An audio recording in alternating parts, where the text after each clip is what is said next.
I'm Major Matthew Fleet, Officer Commanding 1 Squadron, Canadian Forces School of Communications and Electronics. Today we're here to commemorate the actions of our soldiers, sailors, and aviators during the Operation Overlord Normandy campaign, June 6th, 1944. Though Canada had been fighting at this point in the war for 5 years all over the world, this day marked a new invasion of Northern Europe. After a year of hard fighting, the Nazis would be defeated, but at a terrible cost. Tens of thousands of Canadians were killed and many more were wounded. We're here in Tamworth to do the D-Day celebration and thank all the veterans who have served this great country.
Let us pause for a few moments to think reverently of those, our comrades, who by sea, by land, and in the air lay down their lives for their sovereign and country.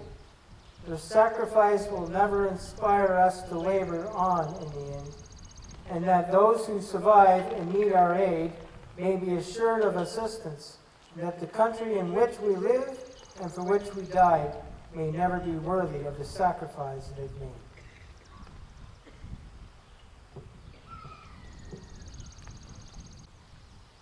They shall grow not old, as we are left old. Age shall not weary them, nor the years condemn. At the going down of the sun and in the morning, we will remember them.